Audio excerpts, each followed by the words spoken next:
પૂજા ઘરમાં રાખેલો લોટો પૈસાને રાખ બનાવી દે છે. ભૂલથી પણ આ ભૂલ ના કરતા, નહીંતર આખું ઘર બરબાદ થઈ જાય છે. તમે બધાએ પણ મોટાભાગના લોકોના પૂજા મંદિરમાં એક લોટો જળ ભરેલું જરૂર જોયું હશે. તો આખરે તેનું શું કારણ હોય છે?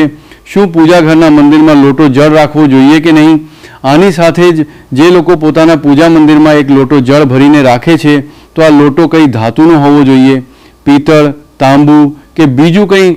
ઘણા લોકો આ બાબતે અજાણતામાં ભૂલો કરી બેસે છે અને પછી તેમને પસ્તાવવું પડે છે. તો આજે અમે તમને જણાવવાના છીએ કે તમારે આ ભૂલોથી કેવી રીતે બચવાનું છે, કારણ કે આનાથી તમને નુકસાન પણ થઈ શકે છે. તો લોટાને આખરે રાખવાની સાચી રીત શું હોય છે? આની સાથે જ પૂજા ઘરના મંદિરમાં જે દીવો પ્રગટાવવામાં આવે છે તે કઈ ધાતુનો હોવો જોઈએ? તાંબાનો, લોઢાનો, પિત્તળનો, કાંસાનો, સ્ટીલનો કે માટીનો? આખરે કયો દીવો રાખવો જોઈએ? કારણ કે સાચા દીવાની પસંદગી ના કરવા પર પણ તમારા ઘરમાં પરેશાનીઓ આવી શકે છે. આની સાથે જ દીવામાં કઈ વાટનો ઉપયોગ કરવો જોઈએ? શું કાચો કલાવો ઠીક છે કે પછી રૂ અથવા સુતરાઉ દોરો સાચો રહેશે? હવે ઘણા લોકો આ વાતોને નાની સમજીને નજરઅંદાજ કરી દે છે, જેનાથી તેમને પિતૃદોષ, શનિ દોષ, કાલ સર્પ દોષ કે ગરીબી જેવી સમસ્યાઓનો સામનો કરવો પડે છે.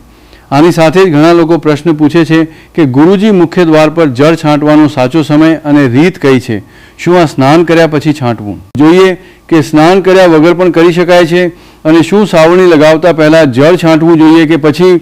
એક બીજો સવાલ છે જે અવારનવાર પૂછવામાં આવે છે, તે એ છે કે શું રજસ્વલા ધર્મ એટલે કે પીરિયડ્સ દરમિયાન મુખ્ય દ્વાર પર જળ છાંટી શકાય છે કે દીપદાન કરી શકાય છે? અને જ્યારે મુખ્ય દ્વાર પર જળ ચઢાવો તો તેને અંદરની તરફથી ચઢાવો કે બહારની તરફથી? ફ્લેટ કે ભાડાના ઘરમાં રહેતા લોકો પણ પૂછે છે કે ગુરુજી, મુખ્ય દ્વાર પર દીપદાન અને જળ છાંટવાની સાચી રીત શું છે? તો આજની કથા આ જ સવાલો પર છે. તો સૌથી પહેલાં જાણી લઈએ કે પૂજા ઘરના મંદિરમાં પ્રગટતો દીવો કયા પદાર્થનો હોવો જોઈએ? લોઢાનો, તાંબાનો, પિત્તળનો, કાંસાનો, સ્ટીલનો કે માટીનો? આખરે ઘરમાં કયો દીવો રાખવો શુભ માનવામાં આવે છે? જો ભૂલથી પણ ઘરમાં ખોટી ધાતુનો દીવો રાખવામાં આવે છે તો આખું ઘર વેરવિખેર થઈ જશે, કંગાલ થઈ જશે અને બરબાદ થઈ જશે. જુઓ, સ્ટીલના દીવામાં પૂજા કરવાથી ઘરમાં શનિને નારાજ કરવામાં આવે છે અને લોઢાના દીવાથી પણ પૂજા ના કરવી જોઈએ, કારણ કે આનાથી ઘરમાં ગરીબી આવી જાય છે. બજારમાં લલચાવવા માટે કાચના દીવા પણ આવી ગયા છે, પરંતુ બિલકુલ પણ ભૂલથી પણ ઘરમાં કાચનો દીવો ના લાવતા, નહીંતર રાહુકેતુ તમારા ઘરમાં આવી શકે છે અને ઘર બરબાદ થઈ શકે છે. કાચનો દીવો શનિ અને રાહુને નારાજ કરે છે અને તાંબાનો, પિત્તળનો અને માટીનો દીવો ધનની દેવી લક્ષ્મીને આકર્ષિત કરે છે. એટલા માટે ઘરમાં કોઈ પણ અન્ય પ્રકારનો દીવો લાવવો યોગ્ય માનવામાં આવતો નથી. પિત્તળ અને માટીના દીવાને શુભ અને મંગલકારી માનવામાં આવે છે, કારણ કે તે શનિ અને રાહુકેતુને પ્રસન્ન રાખે છે. સાથે જ મંગળ ગ્રહની અસર પણ ઓછી કરે છે. આની સાથે જ કાચો કલાવો અને રૂથી પ્રગટતો દીવો સર્વોત્તમ હોય છે. જે લોકો સુતરાઉ દોરાથી દીવાની વાટ તૈયાર કરે છે તેમના ઘરમાં સમસ્યાઓ અને ગરીબી આવી શકે છે. રૂ અને કાચા કલાવાનો દીવો જ શુભ માનવામાં આવે છે. હવે જાણીએ કે પૂજા ઘરના મંદિરમાં ઘંટડી કેમ વગાડવામાં આવે છે? ભગવાન શંકરના મંદિરમાં ઘંટડી વગાડવાનો ઉદ્દેશ્ય શું છે? તાળી કેમ વગાડવામાં આવે છે?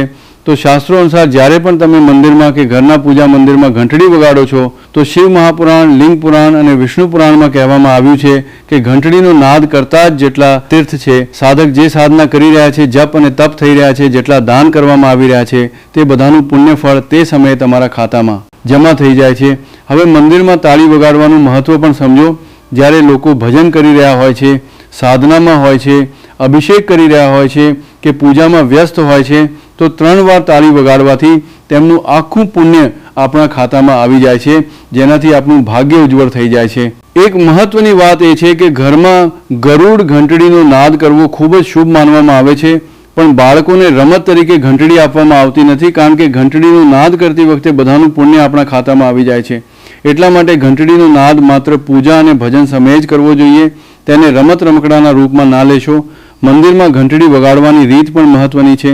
તે હંમેશા પ્રેમ અને શ્રદ્ધાથી વગાડવી જોઈએ, ના કે જોર જોરથી. ઘણીવાર લોકો મંદિરના દ્વાર બંધ થયા પછી પણ ઘંટડી વગાડી દે છે, જેનાથી પાપ લાગે છે. તો જો ભગવાન મંદિરમાં વિશ્રામ કરી રહ્યા છે તો તે સમયે ઘંટડી વગાડવી ઘોર પાપ માનવામાં આવે છે. મંદિર બંધ થવા પર ઘંટડીને દોરડાથી બાંધી દેવામાં આવે છે, જેથી તે ના વાગે. ઘંટડી વગાડવાનો સૌથી શુભ સમય સવારે 4 વાગ્યાથી લઈને 11 વાગ્યા સુધીનો હોય છે, કારણ કે આ સમય અત્યંત મંગલકારી હોય છે. આ સિવાય સાંજે 6 વાગ્યાથી રાત્રે 11 વાગ્યા પહેલાં પણ ઘંટડી વગાડી શકાય છે. રાત્રે 12 વાગ્યા પછી મંદિરના દ્વાર બંધ કરી દેવામાં આવે છે અને દેવી દેવતા વિશ્રામ કરે છે. આ સમયે ઘંટડી વગાડવી પુણ્યને બદલે પાપનું કારણ બની શકે છે. હવે ઘણા લોકોનો પ્રશ્ન રહે છે કે ગુરુજી મંદિરમાં જળ કેમ રાખવામાં આવે છે? તો આ જળને અમૃત માનવામાં આવે છે અને આ દેવી દેવતાઓ માટે વિશેષ મહત્વ રાખે છે, કારણ કે મંદિરમાં એક લોટો જળ રાખવો એટલો જ આવશ્યક છે જેટલું તમે દરરોજ ભોજન કરો છો જ્યારે આપણે ભગવાનની પૂજા કરીએ છીએ. તો તાંબા કે પિત્તળના પાત્રમાં 1 લોટો જળ જરૂર રાખવો જોઈએ. આ જળ એક સાગર જેવું હોય છે અને આપણા જીવનના દુઃખોને સમાપ્ત કરવામાં મદદ કરે છે. જો કોઈ વ્યક્તિ ભગવાનને દરરોજ ભોજન નથી કરાવી શકતો તો તે મંદિરમાં 1 લોટો જળ રાખી શકે છે, જેનાથી તેની પૂજા પૂરી થાય છે, જેથી ભગવાન તેને ગ્રહણ કરે અને આ જળરૂપી પ્રસાદ બીજા દિવસે સવારે તમે પ્રસાદ સમજીને ગ્રહણ કરો. પરંતુ યાદ રાખો, મંદિરમાં રાખેલું જળ ક્યારેય તુલસીમાં અર્પણ ના કરવું જોઈએ, કારણ કે આ જળ બધા દેવી દેવતા ગ્રહણ કરે છે.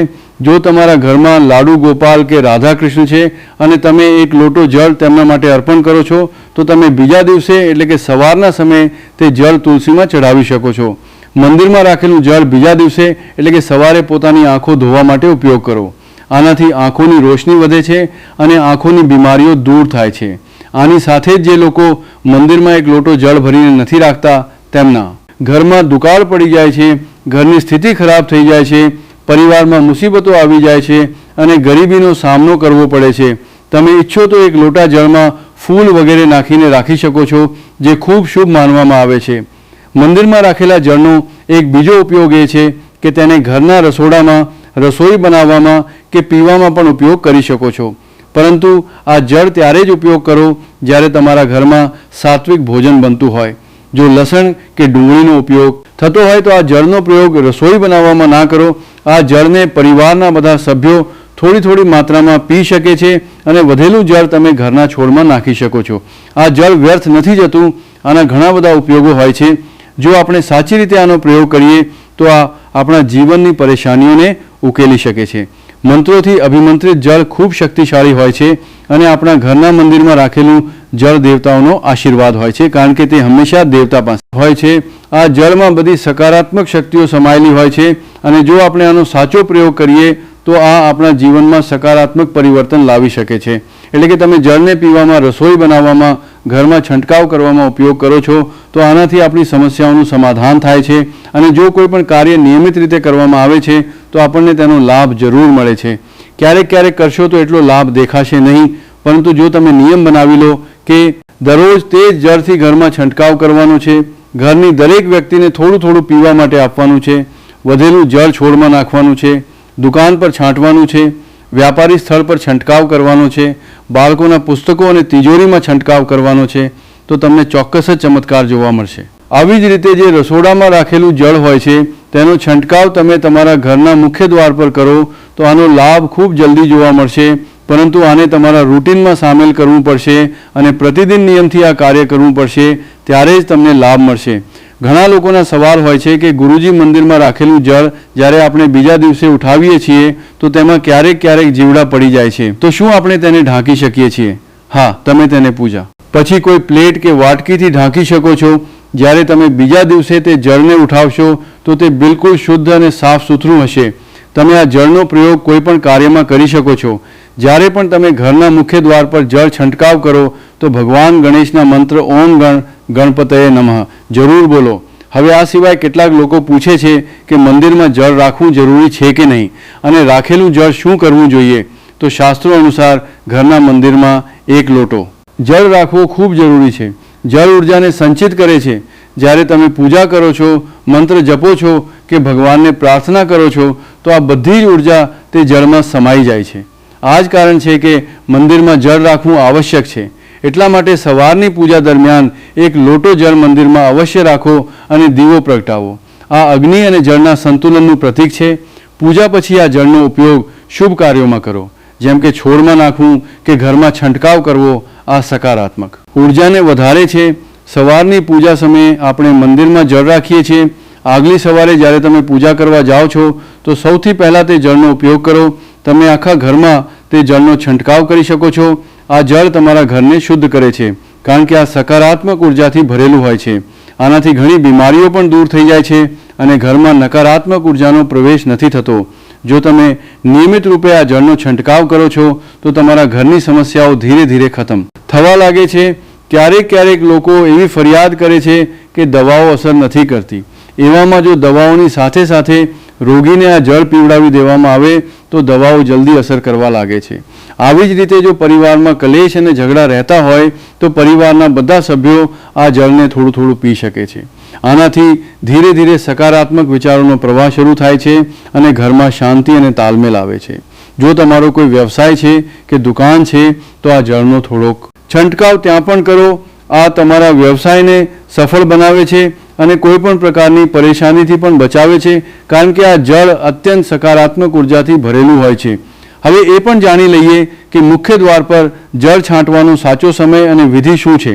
તો જો તમે મુખ્ય દ્વાર પર જળ ચઢાવો છો તો તમારે એ ધ્યાન રાખવાનું છે કે જળને રાત્રે સૂતા પહેલાં એક પાત્રમાં ભરીને રાખવું જોઈએ.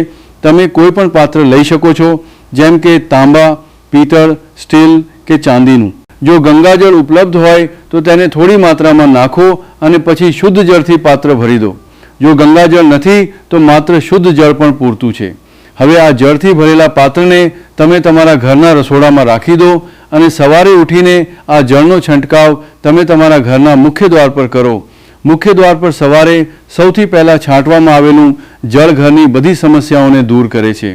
જો તમે નકારાત્મક ઉર્જા, માનસિક પરેશાની, આર્થિક તંગી કે વાસ્તુ દોષથી પરેશાન છો તો આ ઉપાય તમને મદદ કરશે. રસોડામાં રાખેલું જળ મુખ્ય દ્વાર પર છાંટવાથી તમારા ઘરની પરેશાનીઓ સમાપ્ત થઈ શકે છે.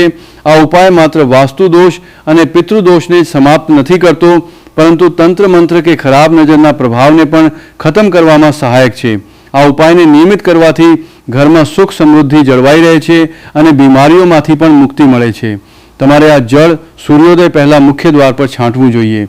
જો સૂર્યોદય પછી તમે મુખ્ય દ્વારને અન્ય જળથી ધોવા માંગો છો તો આ કોઈ સમસ્યા નથી ભક્તો, પરંતુ આ વિશેષ જળ સૂર્યોદય પહેલાં જ છાંટી દેવું જોઈએ. હવે ઘણા લોકો પૂછે છે કે શું આ જળ છાંટતા પહેલાં સ્નાન કરવું જરૂરી છે કે સ્નાન કર્યા વગર પણ આ કરી શકાય છે? તો જુઓ, જે જળ આપણે સવારે મુખ્ય દ્વાર પર છાંટીએ છીએ તે એક મહત્વપૂર્ણ ઉપાય છે. આ સ્નાન કર્યા પછી કરવું આવશ્યક નથી. એટલા માટે સવારે જલ્દી ઉઠો, સૌથી પહેલાં રસોડામાં જાઓ અને પહેલેથી રાખેલા જળને લઈને મુખ્ય દ્વાર પર જાઓ. મુખ્ય દ્વાર ખોલો અને આ જળનો છંટકાવ કરો. જળ છાંટતી વખતે પોતાના પિતરો અને મા લક્ષ્મીનું ધ્યાન જરૂર કરો. એવું કહેવામાં આવે છે કે સવારમાં મા લક્ષ્મી દરેક ઘરના દ્વાર પર આવે છે. જે ઘરોના દ્વાર ખુલ્લા હોય છે અને જ્યાં જળનો છંટકાવ કરવામાં આવ્યો હોય છે ત્યાં મા લક્ષ્મી પ્રવેશ કરે છે. જળ છાંટતી વખતે પોતાના મનમાં મા લક્ષ્મીને પ્રાર્થના કરો, હે મા લક્ષ્મી, કે તમે મારા ઘરમાં પ્રવેશ કરો. હું તમારું સ્વાગત કરવા માટે તૈયાર છું. ત્યારબાદ પિતૃઓનું ધ્યાન કરો, કારણ કે ઘરની ઉંબરાને પિતૃઓનું નિવાસ સ્થાન માનવામાં આવે છે. જ્યારે તમે ઉંબરા પર જળ છાંટો છો તો પિતૃઓ પણ પ્રસન્ન થાય છે અને તેમના આશીર્વાદ તમને મળે છે. તો તમારે સ્નાન કરવાની આવશ્યકતા નથી. તમે સ્નાન કર્યા વગર પણ આ કાર્ય કરી શકો છો. તમારા આગામી પ્રશ્નની વાત કરીએ કે શું જળનો છંટકાવ સાવરણી લગાવ્યા પછી કરવો જોઈએ કે પહેલાં? આનો ઉત્તર એ છે કે સવારે ઉઠ્યા પછી સૌથી પહેલું કાર્ય જળનો છંટકાવ કરવાનું હોવું જોઈએ. આના પછી તમે સાવરણી લગાવી શકો છો. સવારે ઉઠતા જ સૌથી પહેલાં પથારી પર બેસીને પોતાની બંને હથેળીઓને જુઓ અને મા લક્ષ્મીનું ધ્યાન કરો. પછી બંને હાથ જોડીને દેવી દેવતાઓને પ્રણામ કરો. આના પછી હાથથી ધરતી માતાને સ્પર્શ કરી પ્રણામ કરો અને ધીરેથી પોતાનો જમણો પગ જમીન પર રાખો. પછી રસોડામાં જઈને જળ લો અને મુખ્ય દ્વાર પર જળ છાંટી દો. જળ છાંટતી વખતે મા લક્ષ્મી અને ભગવાન વિષ્ણુનું ધ્યાન અવશ્ય કરો. હવે તેના પછી તમે તમારા ઘરની અંદર આવીને તમારી દિનચર્યા જેમ કે સાવરણી લગાવવી, સ્નાન કરવું વગેરે કરી શકો છો. હવે કેટલાક લોકોનો એ સવાલ હોય છે કે શું જળ છાંટ્યા પછી મુખ્ય દ્વારની સફાઈ કરી શકાય છે? તો હા, તમે એવું કરી શકો છો. પહેલાં રસોડામાં રાખેલું જળ મુખ્ય દ્વાર પર છાંટી દો. આના પછી વધારાનું પાણી લઈને મુખ્ય દ્વારની સારી રીતે સફાઈ સાવરણી કે પાણીથી કરી શકો છો. હવે મહારાજ, કેટલાક લોકોનો સવાલ રહે છે કે જો તેઓ ફ્લેટ કે ભાડાના રૂમમાં રહે છે તો જળનો છંટકાવ અને દીપદાન ક્યાં કરે? તો આનો ઉત્તર એ છે કે તમે જ્યાં રહો છો ત્યાંના ગેટને જ તમારો મુખ્ય દ્વાર માનો. એટલે કે જે દરવાજા પર તમારું નામ લખેલું હોય કે નેમ પ્લેટ લાગેલી હોય ત્યાં જ જળ છાંટવાનું છે અને દીપદાન કરો. જો તમારી પાસે એક જ રૂમ છે તો રૂમના દરવાજાને મુખ્ય દ્વાર માનો અને ત્યાં જ આ ઉપાય કરો. હવે આગામી સવાલ એ છે કે શું પીરિયડ્સ દરમિયાન મુખ્ય દ્વાર પર જળ છાંટી શકાય છે અને દીપદાન કરી શકાય છે? મહારાજ, જળ છાંટવા માટે પીરિયડ્સની કોઈ અસર હોતી નથી. તમે જળ છાંટી શકો છો, પરંતુ દીપદાન કાર્મિક પૂજામાં આવે છે જે વિના શુદ્ધતાએ કરી શકાતું નથી. એટલે કે પીરિયડ સમાપ્ત થયા પછી જ તમે નિત્ય દીપકદાન કરી શકો છો. હવે આપણે વાત કરીએ કે ઘરની બહાર અને અંદર દીવો પ્રગટાવવાના શું ફાયદા છે. ખાસ કરીને ઘરની બહાર દીવો પ્રગટાવવાથી જે 5 મોટા ફાયદા થાય છે તે તમને ચોંકાવી શકે છે. ભગવાનની પૂજામાં દીવો પ્રગટાવવાનું મહત્ત્વ તો તમે બધા જાણો જ છો, કારણ કે હિન્દુ ધર્મમાં દેશી ઘી કે સરસવના તેલનો દીવો પ્રગટાવવો ખૂબ જ શુભ માનવામાં આવે છે તથા તલના તેલનો દીવો પણ પ્રગટાવવામાં આવે છે. પરંતુ ભગવાનની સામે દીવો પ્રગટાવવો માત્ર પૂજાની એક રીત નથી, પરંતુ ઘરની અંદર અને બહાર દીવો પ્રગટાવવાથી ઘણા લાભ મળે છે. દીવો પ્રગટાવવાથી માત્ર સકારાત્મક ઉર્જા ઉત્પન્ન નથી થતી, પરંતુ 5 મોટા ફાયદા પણ મળે છે. તો સૌથી પહેલાં તો પૃથ્વી પરથી અંધકાર દૂર થાય છે. ઘરમાં દીવો પ્રગટાવવાથી માત્ર ઘરનો અંધકાર દૂર નથી થતો, પરંતુ તે નકારાત્મક ઉર્જાને પણ ઘરની બહાર કરી દે છે. જ્યાં દીવો પ્રગટે છે ત્યાં સકારાત્મક ઉર્જાનો વાસ હોય છે. સ્વાભાવિક છે કે જ્યાં સકારાત્મક ઉર્જા હશે ત્યાં ભગવાનનો પણ વાસ હશે. એટલા માટે સાંજ થતાં પહેલાં દીવો પ્રગટાવવો શુભ માનવામાં આવે છે. તેલથી પ્રગટતા દીવાની અસર તે બુઝાઈ ગયા પછી પણ અડધા કલાક સુધી રહે છે, જ્યારે શુદ્ધ દેશી ઘીનો દીવો વાતાવરણને આશરે 4 કલાક સુધી સકારાત્મક રાખે છે. આની સાથે જ દીવો પ્રગટાવવાનો એક અન્ય લાભ, જ્યારે ઘરમાં શુદ્ધ ઘી કે સરસવના તેલનો દીવો પ્રગટે છે તો તેના ધુમાડાથી ઘરના માહોલમાં સાત્વિકતા આવે છે, કારણ કે મહારાજ આ ધુમાડો હાનિકારક કણોને નષ્ટ કરે છે અને વાતાવરણને શુદ્ધ બનાવે છે. સાથી જે ઘરમાં ભગવાનની સામે દીપ પ્રગટાવવામાં આવે છે ત્યાં માતા લક્ષ્મીની કૃપા બની રહે છે. આવા ઘરમાં સુખ સમૃદ્ધિનો વાસ હોય છે. દીવાને પૂર્વ દિશામાં રાખવાથી વ્યક્તિ દીર્ઘાયુ થાય છે અને ઉત્તર દિશામાં રાખવાથી ધન સંપન્નતા વધે છે. આ દીવો માત્ર ઘરના અંધકારને દૂર નથી કરતો, પરંતુ આપણા જીવનને પણ પ્રકાશ તરફ લઈ જાય છે. આની સાથે જ મહારાજ ઘરમાં દીવો પ્રગટાવવાથી બીમારીઓ આસપાસ નથી ભટકતી. પરિવારના બધા સભ્યોને સ્વાસ્થ્ય લાભ મળે છે. ખાસ કરીને જો દીવાની સાથે એક લવિંગ પણ સળગાવી દેવામાં આવે તો તેની અસર બમણી થઈ જાય છે. આ ત્વચા સંબંધિત બીમારીઓને દૂર કરવામાં મદદ કરે છે.